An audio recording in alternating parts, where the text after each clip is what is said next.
Hello दोस्तों, good morning. Previous video जो मैंने बनाया था टैक्स के पेपर के लिए आपकी क्या स्ट्रेटेजी होनी चाहिए उस पर, तो उसके कमेंट सेक्शन में कई सारे बच्चों ने पूछा मुझसे, सर सीएमए और एफएमएसएम इस पेपर के लिए भी स्ट्रेटेजी बता दीजिएगा। बिल्कुल आपके लिए फिर ये वीडियो में हम बताएंगे सीएमए और एफएमएसएम के लिए आपने एग्जामिनेशन के वक्त क्या स्ट्रेटेजी फॉलो करनी चाहिए। तो पहले सीएमए के बारे में बात करेंगे कि क्योंकि जनरली बच्चे जो सीएस करने वाले बच्चों को जो अकाउंट से थोड़ा सा डर लगता है, तो अकाउंट से डरते हैं। और पहली चीज़ यानी पहली सबसे बड़ी मिस्टेक जो उनसे होती है कि वो डर के मारे पेपर लिखने के लिए जाते हैं। ऐसा बिल्कुल करना नहीं है, बिल्कुल डरना नहीं है। उल्टा अकाउंट्स का पेपर बहुत ही सिंपल पेपर होता है। इनफैक्ट जहाँ तक मेरी जानकारी है, इस बार तो अकाउंट्स के पेपर के पहले एक दिन छुट्टी भी है। संडे के बाद मंडे को शायद अकाउंट्स का पेपर है, तो अकाउंट्स के पेपर के लिए आपको छुट्टी भी है। सो कैसे प्रिपेयर करने अपने अकाउंट्स के लिए मैं बता देता हूँ आपको। देखो, अकाउंट्स का हमें पेपर पता है। अकाउंट्स में 60 मार्क्स का अकाउंट्स है आपका, और 40 मार्क्स का जो है वो कॉस्टिंग है। तो जो 40 मार्क्स का कॉस्टिंग है वो सबसे पहले रिवाइज कीजिएगा, ठीक है। अब ये जो 40 मार्क्स का कॉस्टिंग है, इसके ऊपर आपने खास ध्यान देना क्यों जरूरी है, इसके पीछे वजह बता देते हैं। क्योंकि उसमें न्यूमेरिकल ज्यादा आता है। कॉस्टिंग के पेपर में जो 40 नंबर का जो कॉस्टिंग है उसमें न्यूमेरिकल ज्यादा होता है, थियरी कम होता है, स्कोरिंग बहुत आसान हो जाता है। ओके, अपार्ट फ्रॉम दैट जो कॉस्टिंग का पार्ट है, वो कॉस्टिंग का पार्ट जो है बहुत काफी आसान है। आपको नंबर ऑफ टॉपिक्स कम है, तो क्या करना है, आपने सबसे पहले रिविजन शुरू करनी है कॉस्टिंग से। कॉस्टिंग 40 नंबर का अच्छे से कर दो, उसमें आराम से 30 नंबर आपको आ जाते हैं।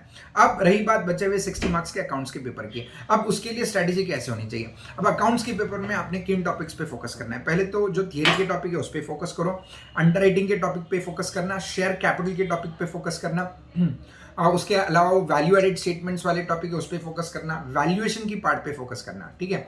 अब जो लेंथी टॉपिक है या जो आपको जनरली डिफिकल्ट लगते हैं, जैसे कंसोलिडेशन है, डिबेंचर्स का टॉपिक है, ये कंसोलिडेशन और डिबेंचर्स के टॉपिक एंड में करना थोड़ा, ठीक है। सो क्या होता है, जनरली डिबेंचर्स या कंसोलिडेशन का टॉपिक बच्चे करने जाते हैं, वो कॉन्फिडेंस लो हो जाता है।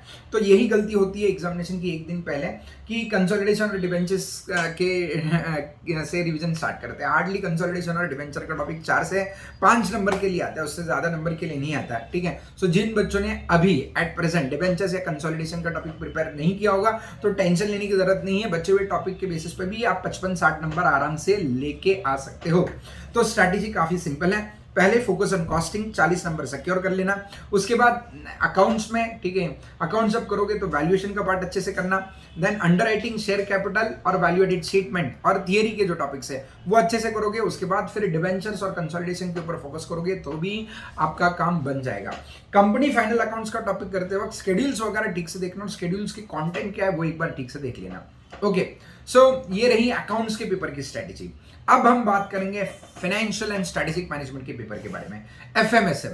अब दूसरा डर होता है बच्चों को एफएमएसएम के पेपर का। एफएमएसएम के लिए तो कोई छुट्टी है नहीं आपको, तो कैसे प्रिपरेशन करें सर। सबसे पहले आप जानते हो, सबसे पहले स्ट्रेटेजिक मैनेजमेंट से शुरुआत करनी है अपने। एसएम स्ट्रेटेजिक मैनेजमेंट 40 नंबर का सब्जेक्ट है, बहुत ही प्यारा सब्जेक्ट है और काफी आसान सब्जेक्ट है। स्कोरिंग करना बहुत ही आसान है। एसएम में डायरेक्ट क्वेश्चंस, थियरी के ऊपर डायरेक्ट क्वेश्चंस आते हैं, तो इसलिए एसएम का स्ट्रेटेजिक मैनेजमेंट का अच्छे से प्रिपरेशन करना।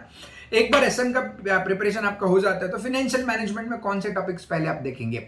फाइनेंशियल मैनेजमेंट में आपने देखना है सबसे पहले लेवरेज का टॉपिक, कैपिटल स्ट्रक्चर का, cost of capital and capital structure का टॉपिक। ये दो टॉपिक जो है ना बहुत ही ज्यादा महत्वपूर्ण है, ठीक है। Leverage, cost of capital and capital structure, इसके ऊपर पता नहीं इंस्टीट्यूट को क्या प्यार आ जाता है, लेकिन ये दो टॉपिक पे भर भर के क्वेश्चन पूछते हैं, ठीक है। उसके बाद होता है आपका नेक्स्ट जो टॉपिक्स है वो थियरी वाले टॉपिक्स है, ठीक है, यानी इंपॉर्टेंस के पॉइंट ऑफ व्यू से बता रहा हूँ। तो थियरी वाले टॉपिक है, उसमें पोर्टफोलियो मैनेजमेंट का भी टॉपिक जोड़ लो, सिक्योरिटी एनालिसिस के टॉपिक जोड़ लो। इसमें से इंस्टीट्यूट थियरी अच्छी खासी थियरी पूछ लेती है, ठीक है। उसके बाद जो बच्चों को डर लगने वाले टॉपिक है वो कौन से टॉपिक है सर। कैपिटल बजटिंग का टॉपिक थोड़ा सा डर लगता है सर। वर्किंग कैपिटल का टॉपिक सर थोड़ा सा लेंदी है, तो वर्किंग कैपिटल इंपॉर्टेंट टॉपिक है, ठीक है। सो उसमें और कैपिटल बजटिंग में आपने हर एक मेथड का प्रॉब्लम मत सॉल्व करो, एक एक क्वेश्चन सिर्फ देख के जाना। और जो हर एक जो जैसे कैपिटल बजटिंग में अलग अलग मेथड्स हैं, payback period method, discounted payback period method, NPV method, IRR method, ऐसे कई सारी मेथड्स हैं। इन मेथड्स के एडवांटेजेस डिसएडवांटेजेस देख के जाना। थियरी करके जाना। अब जैसे कैपिटल स्ट्रक्चर में भी कैपिटल स्ट्रक्चर थियरीज है, तो कैपिटल स्ट्रक्चर थियरीज में traditional approach, net income approach, Modigliani Miller approach, net operating income approach, ये जो थियरीज अलग अलग लोगों ने जो थियरीज दी है उसके अजम्पशंस के ऊपर फोकस करना बच्चों। थियरी में बच्चे क्या करते हैं, यानी एफएम में, खास करके एफएम में गलती क्या होती है ना, प्रॉब्लम के ऊपर ज्यादा जोर देते हैं, प्रॉब्लम्स कई सारे सॉल्व करके जाते हैं, लेकिन इंस्टीट्यूट जो है एफएम की पेपर में थियरी ज्यादा पूछती है। 30-35 मार्क की तो एफएम के पेपर में थियरी आती है, और वो भी कौन सी थियरी आती है, ये जो आपने फॉर्मूलाज पढ़े ना, फॉर्मूलाज पढ़ते हो मैंने आपको कई सारे अजम्पशंस पढ़े हैं उनके, तो ये अजम्पशंस के ऊपर आपको एडवांटेजेस डिसएडवांटेजेस के ऊपर आपको थियरी आती है, तो ये थियरी पार्ट को अच्छे से करके जाना है, ठीक है। सो यही एफएम और एसएम के पेपर की स्ट्रैटेजी है। फिर से एक बार दोहराते हैं, स्ट्रैटेजिक मैनेजमेंट को अच्छे से करना है, एसएम बहुत बढ़िया कीजिएगा, एसएम होने के बाद एफएम में capital, cost of capital, capital structure theories, ठीक है, तो ये इनके न्यूमेरिकल्स भी करना एज वेल एज इनके जो थियरीज दिए हैं उनके अजम्पशंस वगैरह करके जाना। उसके बाद वर्किंग कैपिटल का टॉपिक है, ठीक है, इसके अलावा आपका कैपिटल बजटिंग का टॉपिक है। वर्किंग कैपिटल बजटिंग एंड में किया तो भी चलेगा, लेकिन जो थियरी है पोर्टफोलियो मैनेजमेंट और सिक्योरिटी एनालिसिस की जो थियरी टॉपिक है, ठीक है, वो अच्छे से करके जाना है, ठीक है। सो बहुत सिंपल पेपर रहने वाला है, सीएमए का भी पेपर और एफएमएसएम का भी पेपर बहुत सिंपल रहेगा, बस आपको यहाँ पेशेंस रखने जरूरी है। अब इस बार का शेड्यूल इंस्टीट्यूट ने जो बनाया है वो बहुत ही खतरनाक शेड्यूल बनाया है, सारे पेपर्स बैक टू बैक हैं, एक के पीछे एक पेपर है, पहले 5 दिन 5 थियरी के पेपर है, उसके बाद एक ब्रेक है, और 3 थियरी के पेपर लगातार बैक टू बैक है, तो इसकी वजह से आपके ऊपर 2 मॉड्यूल देने वाले बच्चों के ऊपर खास करके प्रेशर आ सकता है, और ये प्रेशर मैनेज करना सबसे इंपॉर्टेंट है, ठीक है। सो पढ़ाई आपने बहुत की है, अच्छे से की है, एग्जामिनेशन के वक्त गलतियां सिर्फ और सिर्फ प्रेशर की वजह से होती है, तो बिल्कुल प्रेशर नहीं लेना है। एंड सबसे इंपॉर्टेंट चीज जो मैं बता रहा हूं, ध्यान रखिएगा, आपने ये जो सीएमए और एफएमएसएम का अपना पेपर है, एमसीक्यू वाला पेपर होने के कारण, ठीक है, बच्चे कोशिश करते हैं कि सारे के सारे क्वेश्चंस अटेम्प्ट करके आए, इसके वजह से स्कोर कम आता है। Don't focus on attempting all the questions, ठीक है, सारे के 100 के 100 क्वेश्चन अटेम्प्ट करना जरूरी नहीं है। आप जितने क्वेश्चंस में श्योर हो उतने क्वेश्चंस अटेम्प्ट करो, जितने क्वेश्चन में आप श्योर हो वही क्वेश्चंस अटेम्प्ट करो, नहीं तो मैंने देखा है बच्चे, ठीक है, जो क्वेश्चंस आते नहीं उनको भी जय माता दी करके आते हैं,